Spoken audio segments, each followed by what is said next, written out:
दो प्रकार की बाधाएं हैं जो हमारी प्रगति में बाधा बन सकती हैं, बाहरी और आंतरिक। Although we cannot always control हालांकि हम external हमेशा बाहरी constraints बाधाओं such को as नियंत्रित नहीं कर political सकते, and जैसे कि economic राजनीतिक factors और आर्थिक or कारक maybe या weather मौसम की स्थिति। conditions, हालांकि हमारे पास आंतरिक सीमाओं को दूर करने का अवसर है, जो अक्सर हमारे डर और स्वयं के बारे में विचारों में निहित होती हैं। you may have आपके had पास मैं thoughts इसके like, लिए I'm not सक्षम नहीं capable हूँ, of मैं this, सफलता के I लायक don't नहीं हूँ, deserve या मैं success, इस स्थिति से or बाहर I नहीं can't निकल get सकता, out of जैसे this विचार हो situation. सकते हैं। ये सीमित विश्वासों के उदाहरण हैं जो हमें अपनी पूरी क्षमता तक पहुंचने से रोकते हैं। हालांकि डर एक प्राकृतिक मानवीय प्रतिक्रिया है जो एक रक्षा तंत्र के रूप में कार्य करता है। यह हमें अवसर लेने और जोखिम लेने से रोक सकता है। अपनी आंतरिक सीमाओं और भय पर काबू पाने के लिए हम कई कदम उठा सकते हैं।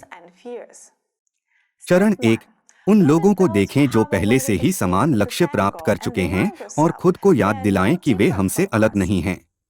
By यह realizing महसूस that करके कि those जिन who लोगों have ने achieved वांछित the लक्ष्य प्राप्त desired किया goal है are वे the हमारे same as जैसे ही us, हैं, हम we इस can सीमित reduce विश्वास the को कम कर limiting सकते हैं beliefs कि हम that we सफलता are के not काबिल नहीं capable हैं। of success.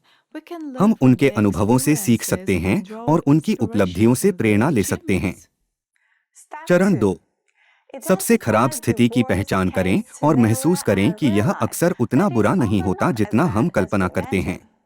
We हम are अक्सर often afraid of असफलता और failure and अपने the लक्ष्यों को प्राप्त न consequences of करने not के achieving परिणामों our से डरते goals. हैं। हालांकि However, सबसे by खराब स्थिति की identifying the पहचान worst करके case और यह scenario पहचान and कर कि यह recognizing अक्सर that उतना बुरा it is नहीं often होता not as जितना bad हम as we कल्पना करते imagine, we हैं, can हम reduce उस the डर को fear कम कर that सकते हैं holds us जो हमें back. पीछे रखता है।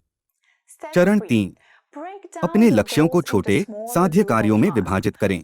हम इस बारे में पहले ही लक्ष्य प्राप्त करने के 5 कदम वीडियो में बात कर चुके हैं। अगर आपने अभी तक नहीं देखा तो लिंक देखें। लेकिन डर पर काबू पाना वास्तव में बहुत महत्वपूर्ण है। जब हमारे पास एक स्पष्ट योजना और छोटे प्राप्त करने योग्य कार्य होते हैं, तो बिना अभिभूत हुए अपने लक्ष्यों तक पहुंचना आसान हो जाता है। अपने By लक्ष्यों की taking ओर small छोटे-छोटे steps कदम towards उठाकर our हम goals, गति प्राप्त we कर can सकते gain हैं और momentum and gain आत्मविश्वास प्राप्त कर confidence. सकते हैं। चरण 4, अपने कंफर्ट जोन से बाहर निकलें।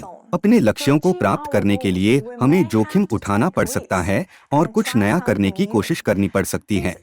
यदि आप अपनी क्षमताओं का विस्तार करना चाहते हैं, तो यह अपरिहार्य है। चरण 5, असफलता को सीखने के अवसर के रूप में लें।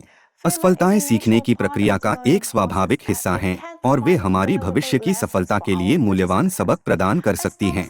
जैसा कि थॉमस एडिसन ने कहा, मैंने हार नहीं झेली, मैंने सिर्फ 10,000 ऐसे तरीके खोजे जो काम नहीं करते। आंतरिक सीमाओं को समझने के बाद लक्ष्य को स्पष्ट रूप से तैयार करना और इसे तेजी से प्राप्त करने की योजना बनाना महत्वपूर्ण है। हमारे वीडियो 5 स्टेप्स टू अचीविंग ए गोल में हमने किसी भी लक्ष्य को प्राप्त करने के लिए एक स्पष्ट एल्गोरिदम पर विचार किया है। इसे अवश्य देखें। मुझे लगता है कि आपको इसमें अपने सवालों के जवाब मिल जाएंगे। इसी के साथ मैं आपको अलविदा कह रहा हूँ। इस वीडियो को लाइक करना ना भूलें। उपयोगी शैक्षिक सामग्री को नियमित रूप से देखने के लिए स्टडी बडी चैनल की सदस्यता लें।